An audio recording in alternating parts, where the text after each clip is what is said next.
Apareceu aí? Apareceu, né? Então, boa noite a todos. Hoje nós teremos o quarto evento, né, do primeiro curso de Metodologia Científica, promovido pela EBSE, pela Faculdade da Universidade Federal de Alagoas, uma parceria com a Medical App. E o tema hoje é sobre material e métodos, que será apresentado pela professora Márcia Brusley, que é farmacêutica do Laboratório de Investigação Médica de Transplante e Cirurgia do Fígado, o chamado LIM 37, da Faculdade de Medicina da USP. Ela é mestra, tem mestrado em Fisiopatologia Experimental e é doutora em Clínica Cirúrgica pela Faculdade de Medicina da USP. Eu quero dar as boas-vindas à doutora Márcia e agradecer antecipadamente pela participação do nosso curso, né? E dizer que, além de reconhecer o seu que você é uma grande pesquisadora, também é nossa amiga, né? Minha amiga há muitos anos. É um grande prazer ter aqui conosco nesse evento. E nós estamos tentando aumentar a cultura científica, né? De conhecimento científico no nosso meio, principalmente na Universidade Federal de Alagoas, tá certo? Então, muito obrigado pela sua participação e desde já está aberta a palavra para você. Obrigado. Então, eu que agradeço, boa noite a todos, eu agradeço o convite do Dr. Lourenilson, que realmente é um grande amigo de muitos anos, e estou muito feliz de participar do curso. Eu vou tentar, vou ver se eu contribuo aí com esse assunto que é tão interessante. Vou compartilhar minha tela aqui.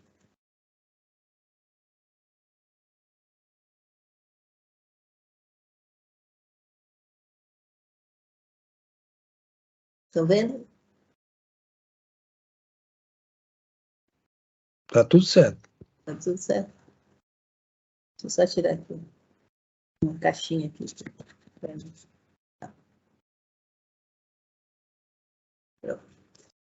Então, vou falar então, como eu falei, estou muito feliz de participar do curso de Metodologia Científica, Conceitos, Tecnologia e Estratégias. Então, eu sou farmacêutica e trabalho, então, há muitos anos fazendo pesquisa no Laboratório de Transplante e Cirurgia do Fígado, e minha área, eu sou responsável pelo Laboratório de Biologia Molecular.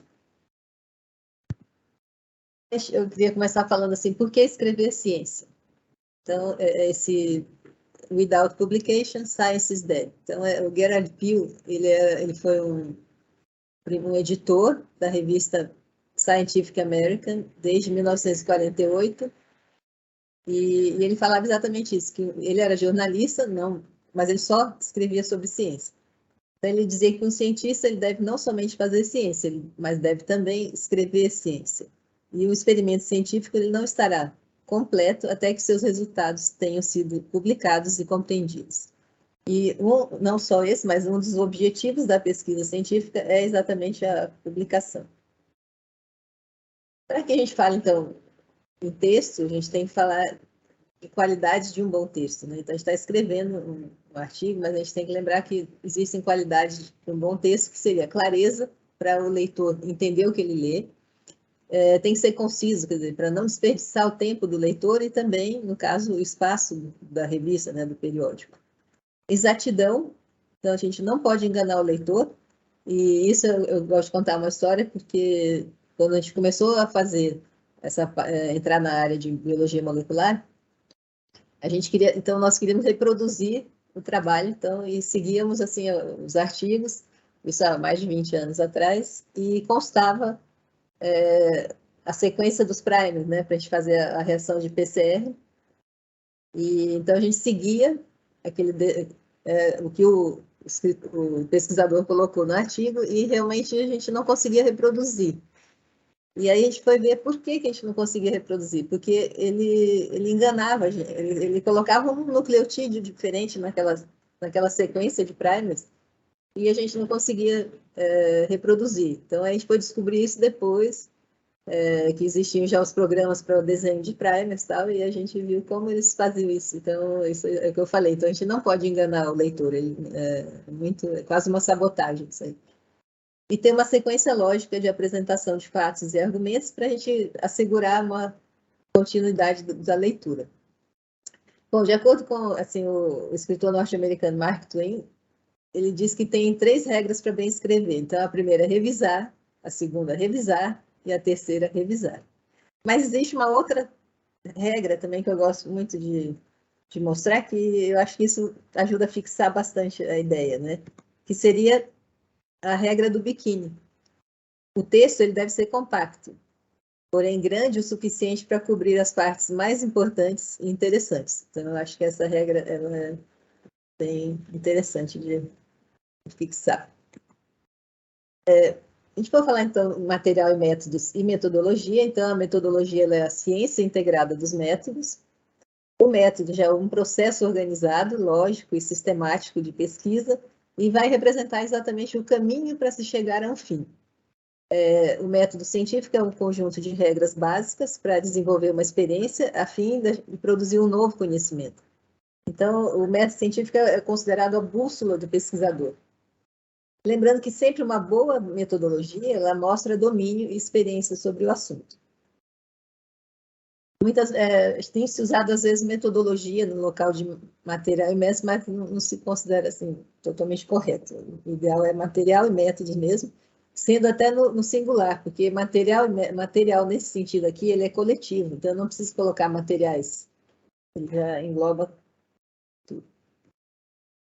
Pensando na escrita de um artigo científico. Então, a gente sabe que o artigo científico ele tem uma estrutura baseada em sessões. Vocês já tiveram a aula do professor César, uma aula muito boa semana passada, que ele mostrou exatamente algumas dessas sessões. Então, eu coloco aqui material e métodos, resultados, discussão, introdução, resumo, o abstract, conclusões, referências e o título. Aí vocês podem falar, bom, mas está um pouco confusa essa ordem, né? Aliás, está totalmente fora de ordem. Mas existe uma regra, realmente uma regra básica, que a gente não deve seguir a sequência do artigo para a escrita. Então, a ordem sugerida é exatamente essa, você iniciar a escrita do seu artigo pelo material e métodos. Em seguida, resultados, discussão, introdução, resumo, conclusões, e referências e, por último, o título. E com isso, você, seguindo essa ordem, você vai ter um artigo lógico e mais consistente. Então, quais as principais razões, então, pelas quais você deve descrever todos os materiais e métodos em detalhes? Então, eu acho que eu coloquei 3 principais razões, que seria permitir que os leitores avaliem a adequação da sua metodologia de pesquisa. Provar a confiabilidade, quer dizer, a veracidade, né, e validade dos seus resultados. E eu acho que das 3, eu acho que a mais importante seria essa última, que é permitir que outros pesquisadores repliquem a sua pesquisa, né, exatamente da mesma maneira que você fez e com sucesso. Então, eu acho que essa é o principal. Então, essa seção material e métodos, ela fornece informações necessárias e suficientes para o leitor entender a investigação, seus aspectos positivos e limitações. Ela não deve gerar dúvidas sobre o que foi provavelmente feito. A gente tem que realmente, o que se fez precisa estar claramente exposto. E com o conhecimento dos detalhes da pesquisa, a gente pode avaliar o quê? A qualidade, quer dizer, seria a validade interna. Então, saber se o estudo é bom, o que foi feito e relatado pelo investigador é apropriado para alcançar o objetivo proposto? A aplicabilidade já seria a validade externa. Então, ao fazer uma descrição correta da parte metodológica da investigação, eu vou possibilitar que o leitor julgue a aplicabilidade dos resultados. E a replicabilidade, novamente, que é exatamente possibilitar a repetição da pesquisa por pessoas interessadas e chegar a resultados semelhantes. Então, como eu falei inicialmente ali, ela é a primeira seção que deveria ser redigida, né? Que deve ser redigida. Por quê? Porque ela é a mais fácil de escrever. Agora, apesar dela ser a mais fácil de redigir, estima-se que em torno de 30% das rejeições dos artigos sejam relativas a ela. Lembrando que ela é uma seção muito importante, ela é como se fosse assim, o coração do artigo, porque o que você vai falar na introdução e nos objetivos tem que estar coordenado com o material e métodos, assim como o material e métodos vai gerar todo o material para você escrever os seus resultados. Então, ela é realmente fundamental no artigo. Aqui eu vou ler um material e métodos que eu achei muito interessante, que é o seguinte: deve-se escrever da mesma maneira com que as lavadeiras lá de Alagoas fazem seu ofício. Elas começam com uma primeira lavada, molham a roupa suja na beira da lagoa ou do riacho, torcem o pano, molham-no novamente, voltam a torcer. Colocam o anil, ensaboam e torcem 1, 2 vezes. Depois enxáguam, dão mais uma molhada, agora jogando água com a mão. Batem o pano na laje ou na pedra limpa e dão mais uma torcida e mais outra. Torcem até não pingar do pano uma só gota. Somente depois de feito tudo isso é que elas dependuram a roupa lavada na corda ou no varal para secar. Pois quem se mete a escrever devia fazer a mesma coisa. A palavra não foi feita para enfeitar, brilhar como ouro falso. A palavra foi feita para dizer. Então, eu achei esse material inédito sensacional, inclusive porque quem escreveu esse material inédito foi ninguém menos do que Graciliano Ramos, nesse livro As Lavadeiras de Alagoas e a Palavra. Então, aqui eu estou homenageando o pessoal de Alagoas que pode estar assistindo, e inclusive porque assim, Graciliano Ramos é um alagoano importantíssimo, né? Então, eu acho que aqui ele fez realmente um material e método importantíssimo. Aí a gente pode pensar o seguinte, então eu fiz eu adorei esse trabalho aqui, porque ele fez uma analogia do que é escrever esse bolo chamado material e métodos, né? Então, eu gosto de cozinhar, aliás, modéstia à parte, eu cozinho bem. Eu também sou coordenadora de uma disciplina optativa na Faculdade de Medicina da USP, que é a medicina culinária, que é muito interessante. Depois, quem quiser saber, vale a pena entrar para entender o que vem essa disciplina. Mas aqui, então, voltando para o bolo, a gente tem os ingredientes. Então, esse bolo material imerso precisa de uma parte de quem, uma parte de quando, uma parte de que ou qual, uma parte de onde, uma parte de como, que eu grifei aqui, que talvez seja o ingrediente mais importante, e uma parte de porquê. E aí, lembrando, seguindo como uma receita mesmo culinária, a gente sabe que as proporções de cada ingrediente podem ser modificadas a gosto. No nosso caso aqui, dependendo apenas do tipo de estudo e formato da revista. Agora, lembrar que todos os ingredientes eles devem ser adicionados obrigatoriamente, para que ninguém perceba que pode faltar algo no final, no produto final. Então, eu acho que esse é o nosso bolo aqui que nós vamos começar. Então, eu acho que sempre a ideia é da gente escrever contando uma história. E aí, essa história, você vai ter um roteiro respondendo a várias perguntas. Então, aqui eu coloquei exemplos, por exemplo. Então, no ingrediente quem, eu vou querer saber quem manteve os registros, quem revisou os dados, quem coletou as amostras, quem escreveu os participantes do estudo, quem forneceu os reagentes, quem fez os diagnósticos primários, quem fez as análises estatísticas, quem revisou os protocolos para aprovação do comitê de ética, quem patrocinou o estudo, quando as amostras foram coletadas, quando elas foram realizadas, as análises, quando o estudo foi iniciado, quando o estudo foi finalizado, quando os diagnósticos foram realizados, então, que reagentes, métodos, instrumentos foram usados, que tipo de estudo foi realizado, que critérios de inclusão e exclusão foram utilizados, que protocolo foi seguido, que tratamentos foram dados, que programa estatístico foi usado, que valor de P foi considerado para significância estatística, que estudos de controle foram feitos, que experimentos de validação foram realizados,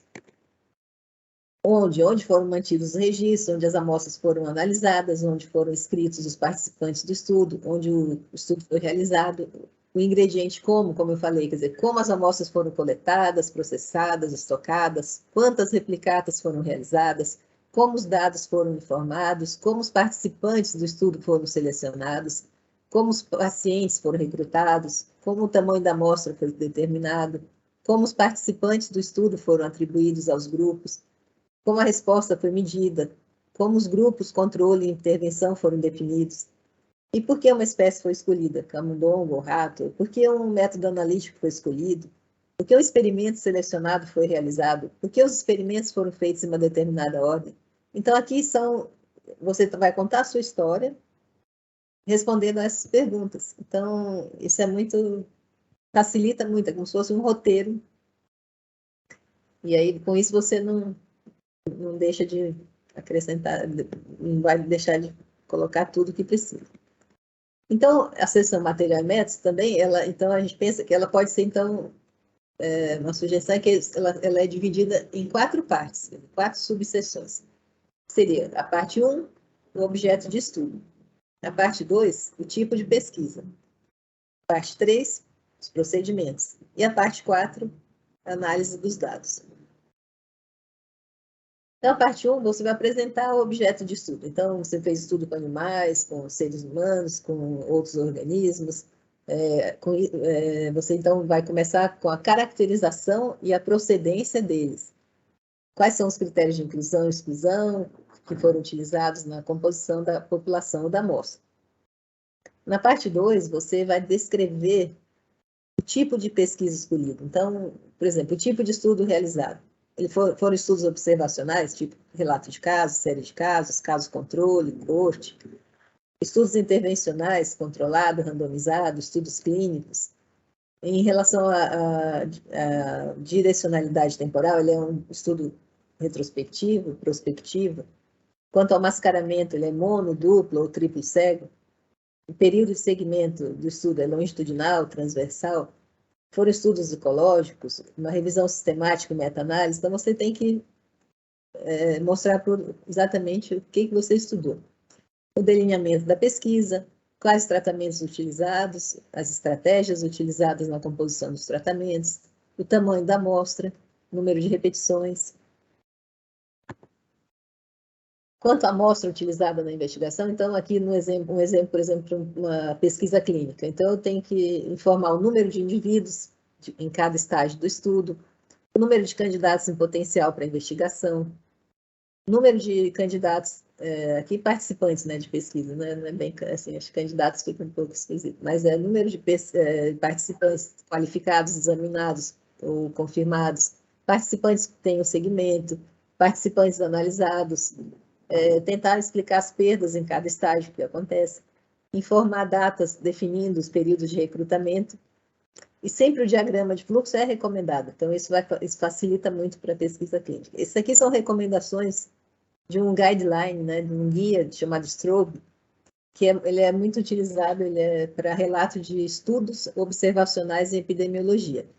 Existem vários guidelines que são muito importantes que devem ser seguidos, porque eles realmente dão um roteiro, as recomendações mesmo para que tenha uma padronização, né, dos estudos. Então, por exemplo, na minha área, a gente tem que sempre seguir mais ou menos um guideline chamado MAIC. Então, para padronizar todas as reações de PCR, toda a parte de biologia molecular, então, para seguir ter uma padronização.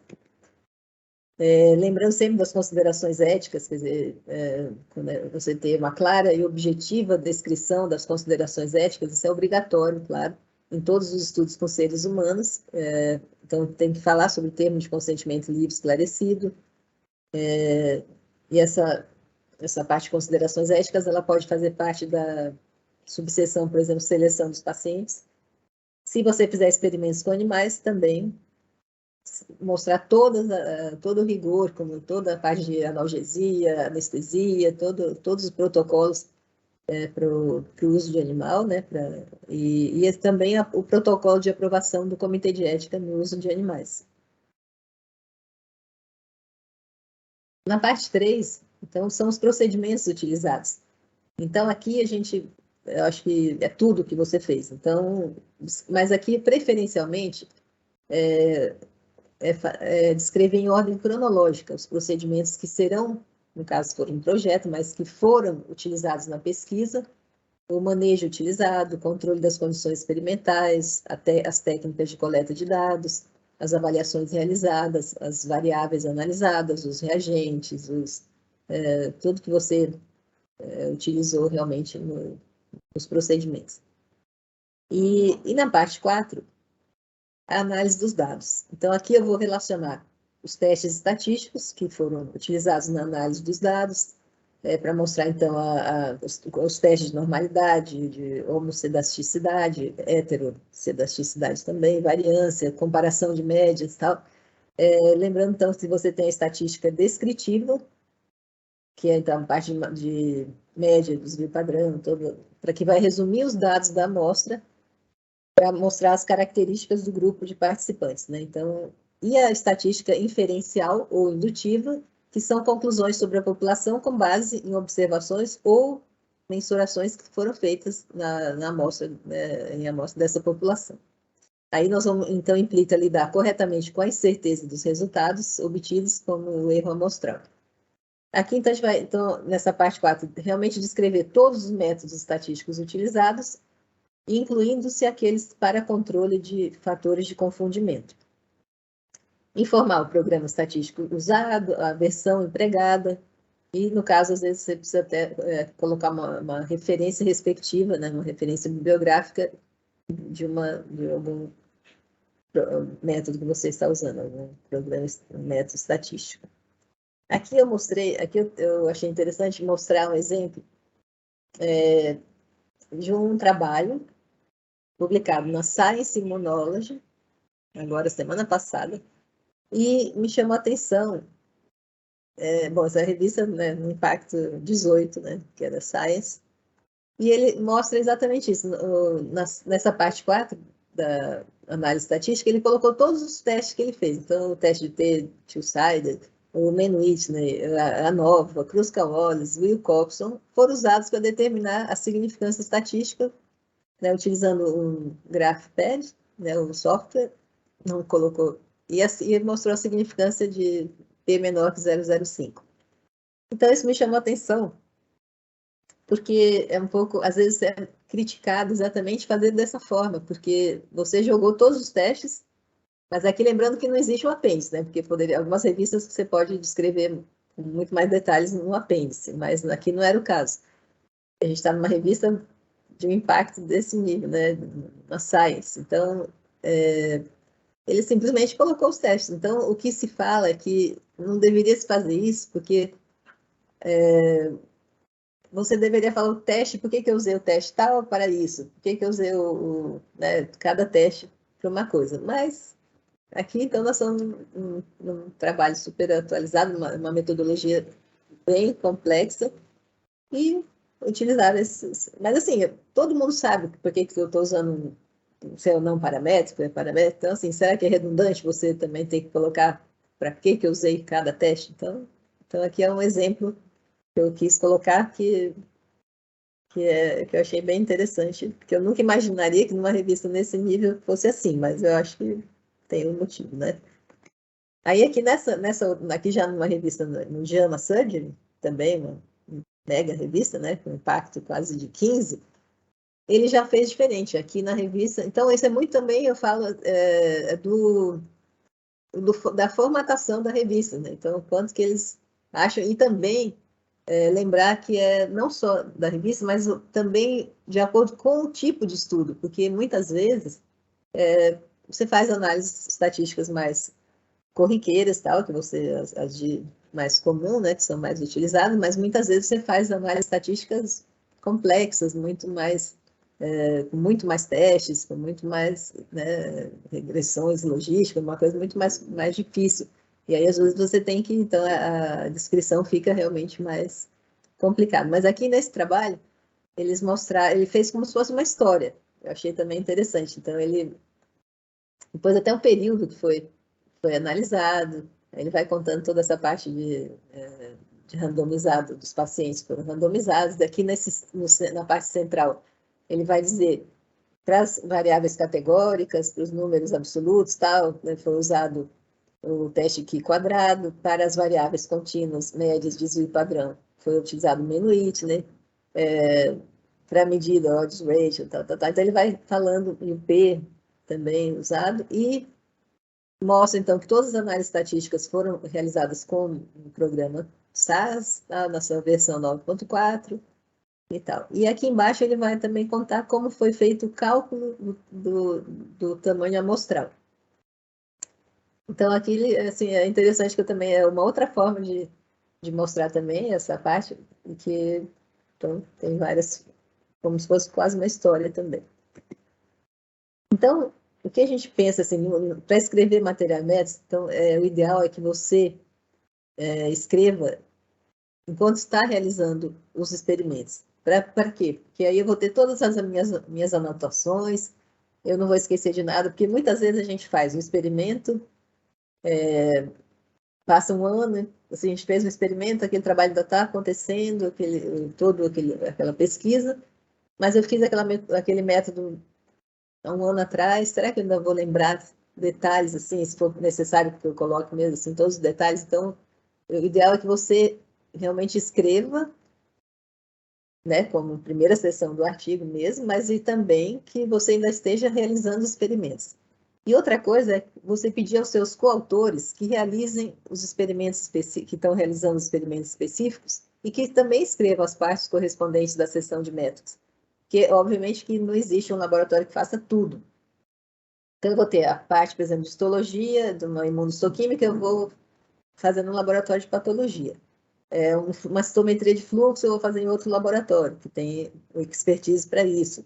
A parte de biologia molecular eu faço no meu. Então, assim, depois então, você juntar todos esses métodos, esses protocolos, para, na hora de escrever, ficar mais fácil.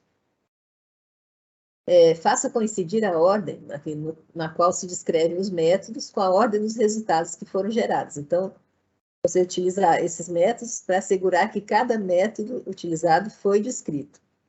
Porque eu não posso chegar no resultado e não ter falado, né, de algum método e vice-versa. Não se deve, a gente tem que evitar discutir os prós e contras de certos métodos, porque isso pertence à discussão e resultado. Muitas vezes a gente vê isso aí, então às vezes a pessoa começa, no próprio material imerso, começa a falar sobre isso. Muitas vezes é necessário você apresentar algumas citações de autores para fundamentar qualquer escolha de método ou material. Isso é possível, é importante também. E lembrar de revisar sempre as instruções para os autores da sua revista de escolha, né, como forma de atender os requisitos. Então, a gente sempre se basear cada revista tem uma forma de... Assim, que não existe uma regra, a gente não tem uma padronização, então, quantas páginas, quantos parágrafos, então a gente tem que seguir o que a revista recomenda. Detalhes sobre o objeto de estudo, o local, o período em que o trabalho foi realizado. Se for um estudo de campo, por exemplo, você tem que colocar as características físicas e biológicas relevantes do local de pesquisa e as coordenadas geográficas. Sempre é muito interessante se fazer em subseções, porque isso facilita muito a leitura e fica assim, você até desperta o interesse, porque se for você ler de uma vez tudo junto, fica muito cansativo, e a pessoa perde a atenção facilmente. Mas se eu colocar, então, cada protocolo, cada experimento, numa subseção, para descrever os diferentes procedimentos ou etapas da pesquisa, então isso facilita muito. E, lembrando de novo, que a sequência dos parágrafos e subtítulos nos resultados deve ser a mesma do material métodos, que isso também tem uma coerência, que a pessoa já leu ali no material métodos e está curioso para ver o que deu. Então, eu vou ler aquele procedimento, aquele protocolo, e eu sei que ele vai ter um resultado, né?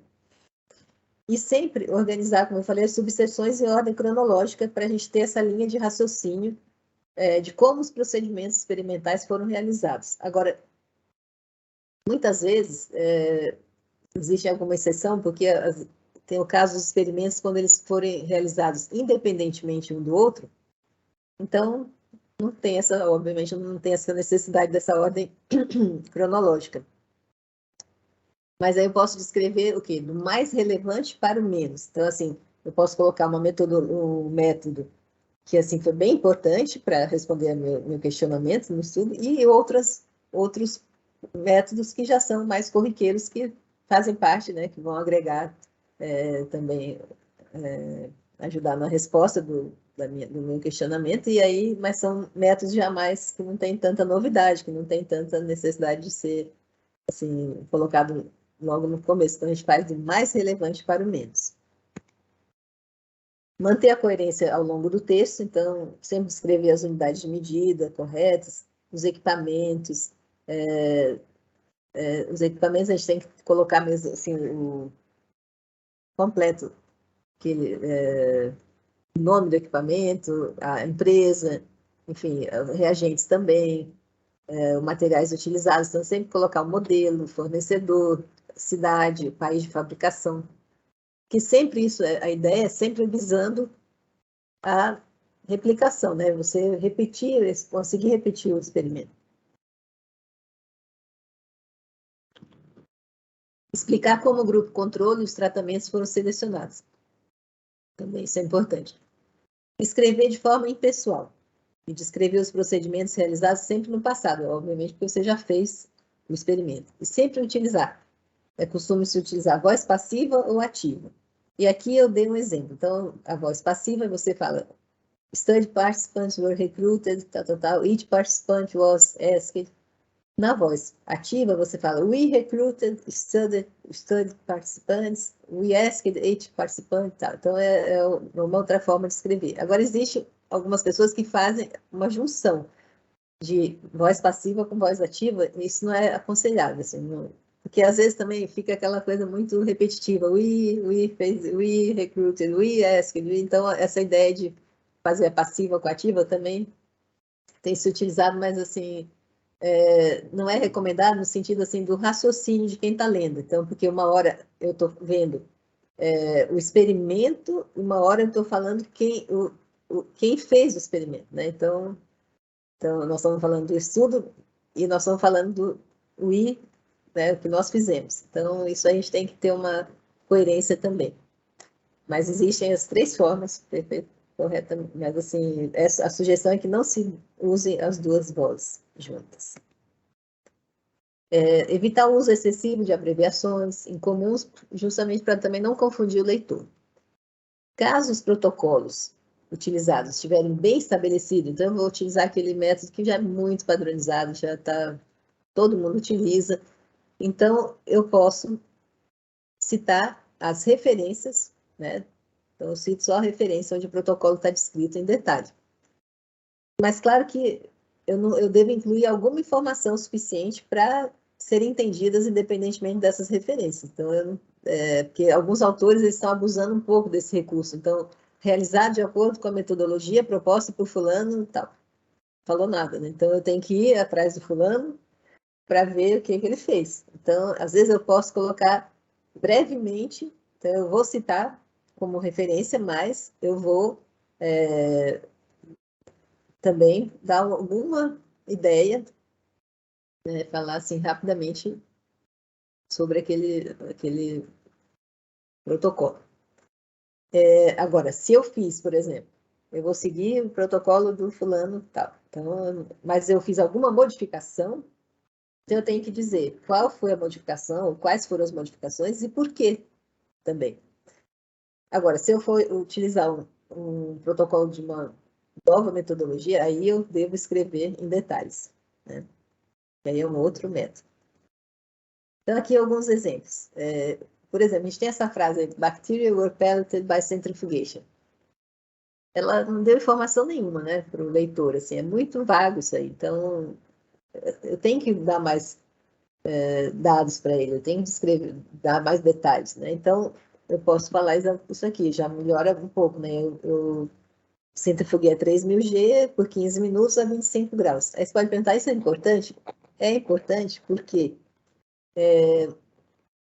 cada protocolo, por exemplo, exige uma centrifugação especial. Existe uma temperatura, pode ser usar uma refrigerada, né? A centrífuga refrigerada. Então, acho que você está dando uma informação que é importante. Então, existe, assim, muitas coisas, assim, banais, assim, que você detalhar demais também, às vezes, coisas que não tem mais necessidade, não precisa. Mas eu acho que, assim, colocar, assim, muito geral também não é interessante. O segundo exemplo é to isolate T cells, lymphonodes were collected. Também não está me dizendo nada, né? Porque eu sei que linfonodo tem um monte de lugares, assim, de onde foram coletados os linfonodos, né? Agora, se eu colocar isso aqui, então, que os linfonodos foram coletados dos linfonodos mesentéricos e do mediastino, de um camundongo bulbo C, que foram coletados então, no dia 7, depois da imunização com o valbumina. Então, eu já dei em 3 frasezinhas, eu já consegui quase que mostrar um protocolo, bem diferente da opção acima, né? E o terceiro exemplo células-tronco foram isoladas de acordo com Johnson e com a referência 23, que é o que eu falei anteriormente. Então, é um processo já bastante utilizado, quase um processo já clássico, que vários laboratórios utilizam, e aí, então, realmente eu posso só colocar de acordo com Johnson. Mas, se eu fizer utilizar um novo método, então, eu vou falar então como foi. Então, as células-tronco foram isoladas usando nanotubos de carbono biotinilados cobertos com anticorpos anti-CD34. Então, aí eu já dei uma informação melhor. Outra coisa que a gente pode utilizar muito, que é importante, são as representações esquemáticas, que isso facilita demais. Então, aqui eu pus um exemplo aqui de um trabalho de isquemia e reperfusão. Então, ele vai colocar então, a linha de tempo, então eu tenho aqui a isquemia, então ele vai falar de 70% de isquemia quente, então onde foi ocluído, né, o suprimento sanguíneo dos lobos esquerdos e medianos, e os lobos direito e caudado ficaram intactos. Então aqui ele vai já mostrando a isquemia, uma isquemia de 30 minutos. Aí ele vai fazer na linha do tempo, ele vai mostrar o tempo de reperfusão. E dali ele vai mostrar que o fígado foi coletado em 3 replicatas biológicas, então vai dizer quais são os lobos que ele colheu. Então isso, muitas vezes, né, ou na maioria das vezes, a gente sabe que uma figura ela diz mais que muitas palavras. Então ele põe no texto também, só que o esquema me facilita muito o entendimento. Já é um esquema um pouco mais complexo, mas ele também, se a gente for imaginar, isso aqui escrito no texto seria muito mais complicado, assim, ele tem que colocar no texto, óbvio, mas isso aqui nos facilita muito, então ele vai mostrar que ele usou os cachorros, né, os beagles, então ele dividiu em 2 grupos aqui, o que vai receber salina, o que vai receber propanolol, dali ele faz a oclusão para fazer a isquemia de 30 minutos, depois ele vai começar com a reperfusão, aí ele vai entrar com a fibrilação, induzir a fibrilação ventricular, aí tem um grupo que vai ser submetido à fibrilação, outro não, aí ele vai criar então o grupo A, B, C, os tratamentos, aí depois o retorno da circulação, enfim. Então ele mostra nesse esquema. E aqui, por coincidência, eu peguei 2 artigos, por coincidência, agora que eu estou vendo que eu peguei de isquemia, porque isquemia e reperfusão, que é um assunto que a gente trabalha muito, mas isquemia e reperfusão hepática e pancreática, né? Não, mas só que é um assunto que eu gosto muito, então, por coincidência, eu peguei 2 artigos de isquemia e reperfusão.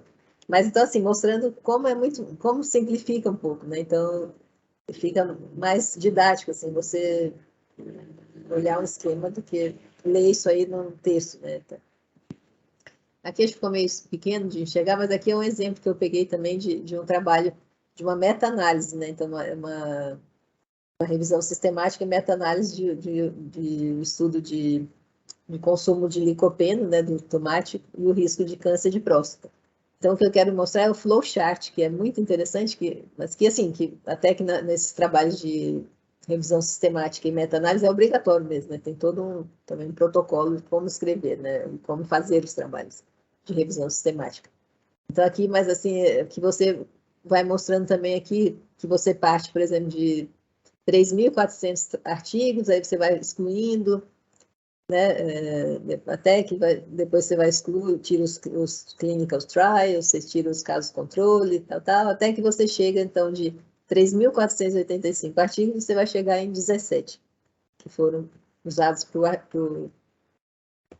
o trabalho. Então, e aqui também todo o material METS é bem característico também de revisão sistemática e todo como se faz a busca, né, tal, a estratégia de busca. Então, é um exemplo interessante. Aqui, essa parte, aqui só para fixar que essa parte dos subtítulos são muito importante também, que facilita muito e organiza, né? Então, por isso que todo artigo, todo material METS a gente tem que fazer assim. Então, aqui, por exemplo, em vermelho, ele está mostrando, então, os materiais. Então, aqui, os subtítulos em amarelo, né? Então, materiais, aqui a indução da morte celular, a microscopia de luz eletrônica e a estatística. Aqui em vermelho ele mostra os materiais e os fornecedores, né, e tal. Então, o meio de cultura foi obtido da Life Technology, né? Então, mostra da cidade, etc. No quadrado, na segunda caixa aqui, que foi como foi a indução da morte celular.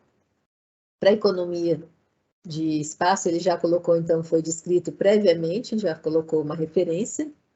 Mas, assim, como eu falei, brevemente ele mostra, então, que foi induzida, a morte celular foi induzida usando ácido ocadaico, Então, ele também não deixa só descrito previamente, porque aí então já pode ser que a pessoa até já saiba, né? Então é diferente, ela também utiliza quem está lendo, e aí quem também nunca não sabe como induzir uma morte celular, ele tem que ir lá na referência. Mas aqui é uma questão de economia de espaço, né? Já na caixa verde, então ela já está dizendo que tem uma informação suficiente para reproduzir o experimento. Então ele mostrou que a cultura foi fixada em glutaraldeído, depois em formaldeído, depois na bateria de etanol para desidratar, aí depois foi corado. Então aqui ele dá também já bastante informação que a pessoa pode reproduzir. E na caixa azul, que é exatamente a parte dos testes estatísticos, então ele vai mostrar então, que ele usou o teste de Paid Student e tal, para acessar as diferenças significantes e também dando o p-valor de 0,05. Então, para a gente, assim, como sugestão, é para conferir sempre uma ideia, que não sei se todo mundo faz isso, mas assim, é interessante. Para conferir se a seção de material e métodos está bem escrita, então eu devo oferecer para uma pessoa ler, uma pessoa fora do meu grupo de pesquisa, e perguntar se ela conseguiu entender todos os passos necessários, caso ela fosse repetir o experimento. Então, essa é uma forma também, assim, da gente ver, porque, assim, e a gente deve ler muito, revisar, porque a ideia é sempre, na hora que você pensa em escrever, fazer tipo um draft, assim, né, como se você coloca todos os seus procedimentos, todos os seus protocolos, como se você fosse mostrar para um aluno fazer e tal. E aí depois você vai, a cada revisão que você faz, você vai enxugando o que não precisa. Então tem muitas coisas que você detalhou demais que não há necessidade, outras coisas que faltaram, tá lá, né? Então isso você vai dando uma ideia. Então é aconselhável também recorrer ao serviço de edição e revisão. Isso é muito interessante para uma avaliação mais técnica completa do trabalho. Uma outra coisa que eu também acho que é bom, que é exatamente o que a gente faz muito, e que é visitar, né, dar uma passeada nessa seção de métodos também nos artigos, né, das revistas boas, que vai trazer bons ensinamentos, como eu falei. Então, eu dei essa passeada lá no Science e vi que pode ser escrito daquele jeito também, bem mais enxuto. Sempre você é indicado consultar os últimos volumes do periódico da revista que você quer submeter o artigo. E existe uma tendência, né, de padronização da seção entre os periódicos, o que tende a facilitar a redação. Mas ainda é muito difícil isso aí, porque são muitas são muitos métodos diferentes, são muitos desenhos de estudo diferentes, então não vai ter nunca uma padronização. A gente tem essa ideia dessas partes que tem que ser mais ou menos seguidas, que é um norte, assim, um roteiro para a gente também não se perder tanto, mas agora acho que a padronização ainda demora um pouco. Então, o artigo submetido para publicação vai receber parecer de especialistas. Essa a gente sabe que é a rotina, né? Então, o parecer ele vai ser a base na seleção dos indicados para a publicação. Um revisor experiente ele vai fazer perguntas e espera encontrar respostas no artigo. E lembre-se que você não estará presente para responder aos questionamentos. O que está escrito é que vai responder por você. Então, por exemplo, a conclusão apresentada tem suporte nos métodos e resultados que constam do artigo? Então, para encontrar a resposta, o revisor ele vai comparar os resultados apresentados com o método utilizado para obtê-los. Ele vai sempre ficar checando, né, se tem essa coerência, tem essa lógica. Se eu consigo obter a resposta, né, pelo que foi dito no material e métodos. Se não há descrição das técnicas empregadas, o revisor ele decepciona-se e tende a incluir o trabalho na categoria qualidade inferior. Então, muitas vezes ele pode rejeitar, ou ele vai sugerir muitas, vai fazer uma revisão com muitas correções a serem feitas. Então, a gente tem que, essa seção material e método, ela tem que ser muito bem pensada mesmo, porque, como eu falei, ela é a base ela é o coração do artigo. Então, dali é que vou poder responder, né, obter os meus resultados, para eu poder discuti-lo, para eu poder validar, enfim. E a gente tem que escapar de algumas armadilhas. Então, eu coloquei alguns exemplos, né, de algumas armadilhas que são mais comuns. Então, que é aquele negócio, eu posso ter dado muita ou pouca informação. Às vezes eu posso ter informações básicas que eu estou enchendo ali de informação básica que não são úteis, que elas só estão enchendo ali espaço, ocupando espaço e não servem para nada. Eu posso também, pode ter muitas vezes a falta de descrição de método para todos os resultados. Então, eu posso chegar como eu falei agora, do revisor, ele pode checar cada resultado, tem que bater com de onde apareceu aquele resultado. Apareceu porque eu fiz um método, né, para obter aquele resultado. Falta de aprovação por um conselho de revisão institucional. Muitas vezes falta aprovação do comitê de ética em pesquisa. Aqui, isso aí eu acho que já nem poderia, né, o estudo nem poderia acontecer. Descrição insuficiente da população do estudo. Uma descrição incompleta do método de amostragem. Falta de adequação no tratamento de variáveis de confusão. Descrever métodos como anúncio. Muitas vezes a gente sai falando tanto assim, como se fosse já fazendo propaganda do material que a gente está utilizando, do método. E nunca, e também assim, escapar disso aí, colocar resultado na seção de material e métodos. Nunca, né? E eu acho que a mensagem assim, que fica é exatamente essa. Experimentos mal descritos afetarão a credibilidade dos seus resultados. Se não estiver claro como e por que os experimentos foram realizados, os leitores hesitarão em reconhecer a validade dos resultados e conclusões. Então, o que eu quero dizer é, faça a sua seção de material e métodos trabalhar a seu favor e não contra você.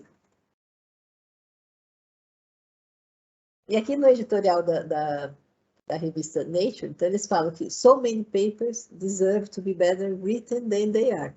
Então, isso acontece mesmo, né? Então, eu acho que muitos artigos deveriam ser melhor escritos do que eles são. A gente sabe que a escrita de um bom artigo depende de muito trabalho, e não somente de uma boa ideia. Porém, uma ideia não necessariamente brilhante pode dar um bom artigo com bastante trabalho. Agradecer, então, e estou à disposição.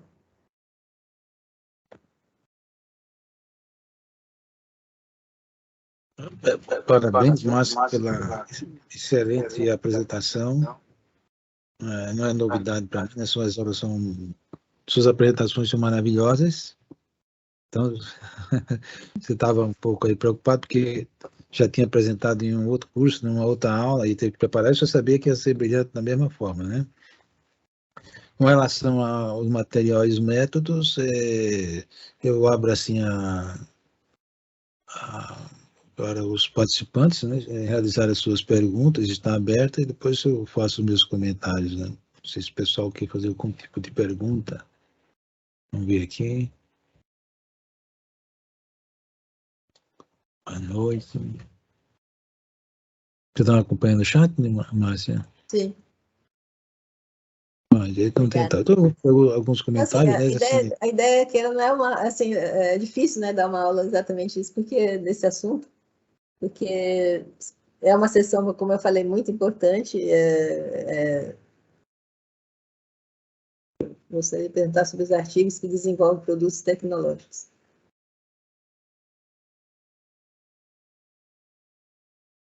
eu não entendi a pergunta. É sobre o quê? A pergunta, que geraria o patente. Patentes, né? Isso aí é uma... Então, isso aí, essa parte de patentes, quando você tem... o que a gente... Não sei se eu vou te responder, mas assim, a ideia é o seguinte. A visão de pesquisador, a gente... Muitas vezes, o que a gente faz? Fez toda a pesquisa, publicou. Assim, sempre o nosso produto final é a publicação. Mas a gente tem que mudar essa cabeça da gente, porque realmente a gente perde muita oportunidade, porque a gente gera muita coisa que pode virar exatamente um produto, uma patente. Então, assim, a gente tem que ter a gente faz assim, sei lá, você cria um protótipo de alguma coisa, você cria um device, né? Você bola fazendo a pesquisa, você cria algum artefato especial, por exemplo, para uma sonda, para passar uma sonda vesical. E às vezes a gente cria muita gente cria os produtos, as coisas assim, e realmente parou ali. Então você publica e não vai para frente. Então, a ideia é não a gente tem uma cabeça um pouco diferente. Eu participei ano passado assim, foi um workshop exatamente dessa parte de inovação. Então, assim, muita gente, era um grupo, né, eram vários, foram selecionados 20 estudos, 20, né, de cento e tantas pessoas que se concorreram a esse trabalho. E aí tinha muito assim, muito software, muito aplicativo, então que você quer criar exatamente, você cria aquele aplicativo e você estudou, por exemplo, asma, então assim, um aplicativo para quem é asmático, muitos aplicativos para COVID. E aí então é exatamente para virar essa parte de patente. Então tem todo um processo aí. Então, a ideia é exatamente conhecer mais e tem as colaborações, quer dizer, a própria USP, por exemplo, quando você tem a participação de, sei lá, 50% na patente é da USP. Por exemplo, se eu fiz um doutorado na USP, por exemplo, e eu quero patentear aquele negócio, eu tenho a patente metade com a USP, por exemplo, né, metade com a instituição onde você está fazendo o seu doutorado e tal. E aí, então, isso é muito interessante. Nós fizemos, nós fomos elegíveis para esse negócio com um trabalho de um aluno meu, só que o nosso era o único que era a gente fez uma proposta assim de uma solução que a gente administrava para o rato, né, para os animais, que iam sofrer isquemia e reperfusão.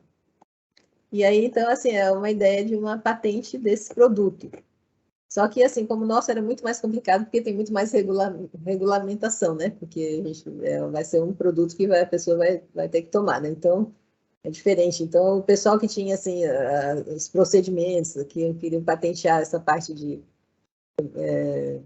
como eu falei, aplicativo, software, assim, era mais fácil, né? Então, não sei se você falou que é a pressão dos revisores para descrever partes das patentes. Essa parte tem só para vocês terem uma ideia, por exemplo, o Vonal, o remédio Vonal, que é para enjoo, né, que é muito muito utilizada, é a patente que a USP ganha mais, é a patente com maior valor. Acho que já foi, acho que de 2018 para cá, já rendeu mais de 20 milhões para a USP. E ela foi feita no laboratório, lá na farmácia, né, na Faculdade de Farmácia da USP, que é o professor Humberto Ferraz, que patenteou. Hoje ela já está na América Latina, esse remédio, né? E por que ele conseguiu isso? Porque ele é mais barato e ele tem um efeito mais rápido. Então, é o Vonal Flash, né? Então, foi uma patente muito importante, totalmente desenvolvida no laboratório dele. Então, a gente tem uma cabeça um pouco diferente, porque realmente, tantos anos que eu trabalho na pesquisa, a gente nunca assim, aplicava aquilo que a gente acabava tendo como resultado, né? Assim, era sempre publicar o artigo. Exato. Assim, em relação a que você falou na sequência, tem uma pergunta do Paulo Juste, né? Tô perguntando se você quer responder isso aí, ó. No caso de estudos quali, né, o método de análise utilizado, se a análise de conteúdo e do discurso, será descrito onde você falou deve ser na análise estatística. Acho que sim, né? Não, mas também pode, você coloca também no tipo de estudo, né? Então, análise de conteúdo e discurso será descrito aí.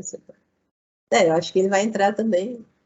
Acho que você vai falar quais são. Você tem que falar o tipo de estudo, né? Que você vai. O início de tudo, você vai, na parte 1, você vai colocar exatamente qual é o tipo.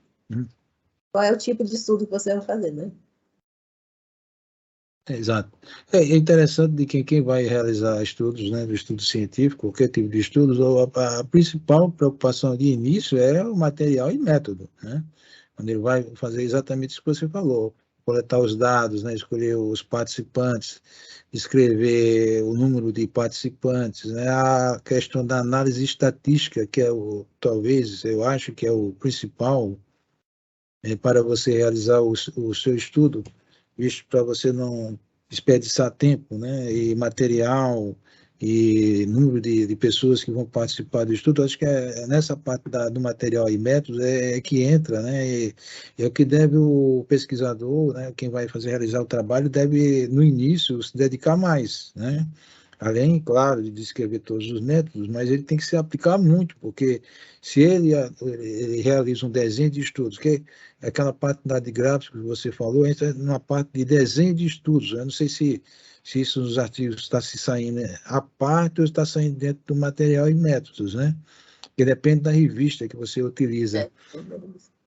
Mas essa parte é muito interessante. Eu montei agora um estudo com os alunos, né? Inclusive aquela colega nossa estatística nos ajudou.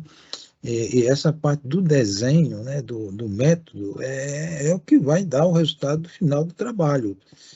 Se preocupar muito com a discussão, a introdução e tal, mas essa parte aí do material e métodos, inclusive, para a gente analisar se o trabalho tem qualidade ou não, né? A gente viu, por exemplo, aí na discussão da cloroquina, da ivermectina, que a gente ia exatamente em cima do material e métodos, né? Porque você vai ver toda essa descrição que você falou e também análise estatística, né? E nessa parte de análise estatística, o pesquisador tem que ter conhecimento básico, até mesmo avançado, né? Quem trabalha em revista tem que ter conhecimentos avançados para realmente dar a qualificação do trabalho. Agora, esse trabalho que você falou aí do Science, que ele só descreveu os estudos, né? Estatísticos, né? Métodos estatísticos, os testes estatísticos, é muito interessante, porque eu nunca vi isso também, né? Então, é que eu achei interessante porque, assim, você lê, eu já tinha ouvido falar exatamente que é uma crítica de alguns revisores de revistas, que você não pode jogar tudo, sabe? Faz uma salada lá e joga tudo, misturei todos os testes, sei lá, tudo que tem. E aí, mas assim, falar para que fez cada um, né? Então, ou isso já é tão banalizado, porque é muito sabido já por todos, que um teste para o Wilcoxon é para isso, o Menuit não é aquilo e tal, então fica os dois lados, eu achei interessante. Mas eu achei, como revista, né, sim, não, mas veja bem, mas a revista publicou dessa forma, Porém, quando o pesquisador enviou o trabalho para a revista, ele deve ter descrito, né, onde foi que ele aplicou, a forma como ele aplicou. E na hora de fazer a publicação, aí ficou só aquele resumido. Imagino que seja assim, né? Não, aí fica difícil, Não, porque... existe agora, muitas revistas que você tem os apêndices, né, também. Então, você coloca, Então, pode usar o apêndice. Mas é que essa realmente não era apêndice, era só isso mesmo. Mas tem, assim, revista... Mas eu vi, assim, análise estatística, assim, de 3 páginas, assim, quase um artigo só disso aí, só para mostrar para que fez o teste tal, para que tudo. então, então, aí que eu estou falando. Acho que para enviar para a revista, para que a revista deve ter um estatístico que analisa realmente os dados e que se os testes foram aplicados corretamente. Então, sim, para você enviar. Agora, na hora da publicação, aí sim, você pode resumir da forma que foi resumida aí no Science, né? Porque realmente, quem que vai ler estatística? Só quem entende de estatística. Na verdade, as pessoas querem saber o quê? Se o P foi significante ou não. E o teste que foi aplicado, mas não vai Não, agora hoje analisar também o P, o valor de P está sendo muito criticado também, que a gente não deve, a gente só se baseia no P, mas assim, na realidade, o que mostra mais assim, como resultado, é o intervalo de confiança. Sim, sim. Né? Então, Vale mas assim, confiança, sim. a gente fica só no P, mas hoje em dia está se falando muito mais do intervalo de confiança, que ele te dá uma noção muito melhor do que o valor. Sim, mas vocês estão falando, são essa parte resumida, né? Não, assim, as pessoas não vão aplicar o teste para conferir realmente se aquele resultado está correto ou não. Sim, né, o resultado final. Bom, acho que não sei se o pessoal quer fazer mais um tipo de pergunta. Ah, não sei. Bom, A você queria acrescentar? Leda está me dando aqui, falou que vocês podem patentear para uso experimental. Então, a ideia do meu aluno, ele já está querendo dar a mesa para o paciente, mas só que foi interessante, é uma solução de vários, é um composto de antioxidantes, e agiu, é assim, a solução, exatamente, agiu no, inibindo, assim, diminuiu a apoptose, né? Então, aí eu até brinquei que eu dei o nome de Apoptofree, era o nosso produto, então, e esse foi muito engraçado, assim, né, o que aconteceu, porque todo mundo estava mostrando nesses 20 trabalhos que foram aprovados, era todo, assim, a maior parte deles era exatamente como eu falei, software, aplicativo, e, e eu ficava um pouquinho com inveja, vou ser sincera, eu achava que, nossa, não vai dar certo isso aí, porque é uma solução, assim, eu sei como é difícil essa parte, porque você tem muito mais regulatórios, né? E fazer pesquisa clínica, sei lá, não era, talvez ele não fosse necessário fazer a pesquisa, ir para teste clínico, porque ele era baseado assim em produtos naturais, assim, mais como se fosse, então ele era considerado mais um nutracêutico, né? Ele é considerado mais um nutracêutico, não um medicamento mesmo. Então, com isso, você tem uma saída pela Anvisa, assim, que ela não tem um registro diferente para utilização de compostos assim que seriam provenientes de alimentos, né? Então, nós tinha ginseng, tinha resveratrol, enfim, era um coquetel.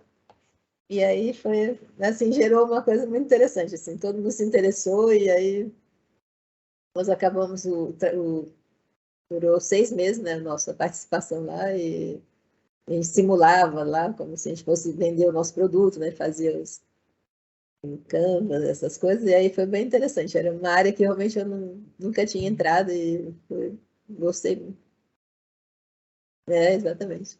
Não, aliás, esse negócio de publicar antes de patentear é problema mesmo. Até se você mostrar no congresso, você já não tem mais, você já tem você já divulgou, né? Então, É que eu vou abrir aqui o... É engraçado, porque não queria abrir as câmeras de todo mundo, mas não tem como. Bom, então acho que o recado foi dado, Márcia. Você queria acrescentar mais alguma coisa, não? eu queria agradecer, né, tal, novamente, e eu acho que é o que eu falei, não tem um roteiro, a gente não tem como, assim, não tem um livro de receita, assim, certinho, né? Um cookbook, assim, porque como fazer. Mas eu acho que depende muito de cada pesquisa, cada trabalho mesmo, e sempre seguir o que a revista, eu tenho uma economia mesmo de espaço, tem que ter uma lógica, assim, do que vai ser falado, mas lembrar que é uma super sessão importantíssima, realmente. Então, vou abrir a câmera para todo mundo. Estou permitindo as câmeras para todo mundo, porque muita gente participa, eu não vejo os rostos do pessoal. Então, assim, mas aquele descrição lá do Graciliano Ramos, né? Falou tudo, né? Você tem que descrever o pormenor, que a poesia foi uma prosa que ele fez. Então, ele escreveu em pormenor, né, como você deve escrever. Eu achei incrível, porque é um material imenso, não tem como. Escrito nada menos por quem? O Graciliano Ramos. Eu fiz homenagem para você, alagoano. Obrigado. Para os alagoanos que estiverem. Obrigado aí pelo nome do povo das Alagoas. Mas é exatamente isso, esmiuçar, né, o que você fez. Isso aparentemente é simples, mas é muito difícil, né? Tudo em trabalho científico, todas essas partes de um trabalho exige muita prática, não é nada fácil. Então, assim, eu agradeço. E essa coisa que eu falei aqui rapidinho, que eu falei sobre essa disciplina de medicina culinária, que nós somos pioneiros nessa, assim, é um modelo de Harvard, né, que a gente seguiu, mas aqui no Brasil fomos os primeiros a fazer essa disciplina que os alunos adoram, chamada medicina culinária. Que a ideia é exatamente assim, fazer com que o aluno da graduação ele conheça assim, uma alimentação saudável, então a gente faz por módulos. Então, assim, o que a gente pode fazer para eliminar sal da dieta, por exemplo? Então, ele tem um paciente que tem, sei lá, tem uma hipertensão, tem sei lá, uma síndrome metabólica, então o que pode fazer assim para você diminuir o açúcar, diminuir o sal, mas que continue com o sabor de alguma coisa? Então, aí a gente propõe, eles fazem as receitas. Então, foi muito interessante que a gente começou antes da pandemia, e aí tinha o chefe que fazia lá, a gente fez assim, era hands-on, os alunos faziam lá na hora as receitas. Então, a gente tem a aula teórica primeiro, depois a aula prática. Com a pandemia, nós falamos, o que nós vamos fazer agora, né? Então, a gente fez online, foram 2 anos também de curso online, e que a tarefa dos alunos era exatamente, então, dali uma semana eles tinham que fazer as receitas, propondo essas substituições. O que eu posso fazer para eliminar o sal e diminuir o sal, diminuir a gordura e tal. E eles faziam vocês não têm noção, assim, as receitas que os alunos fazem. Foi assim incrível. Nós vamos publicar um livro. Esse ano nós vamos dar o curso agora já para Santa Casa, que eles nos convidaram para dar o curso. E a gente tem chefes que fazem conosco, e a gente tem nutricionista. No começo eram só nós mesmos, e aí assim tem uma fila de gente que a gente libera, sei lá, 30 vagas e tem 100 e tantos inscritos querendo entrar. E aí assim, é muito interessante. Chama medicina culinária, que é exatamente a ideia dessa medicina estilo de vida, né? Então, o aluno de graduação ele tem que saber, assim, para a vida dele mesmo, mas também para essa coisa do paciente. Ele tem que saber propor outras possibilidades para uma dieta mais saudável de acordo com a patologia que a pessoa apresenta. Legal. Então, assim, vamos encerrar, porque já passou o nosso horário. Eu, mais uma vez, quero agradecer, em nome de todos, né, da Universidade Federal de Alagoas, os organizadores do curso, e deixar claro que nós sempre a convidaremos para outros eventos, e a sua participação engrandece bastante nos nossos eventos, tá bom? Então, boa noite, muito obrigado, e até a semana que vem para todos, né? Continue participando do curso. Obrigado, querida. Boa noite. Muito obrigada. Tchau para todos, um abraço. Boa noite.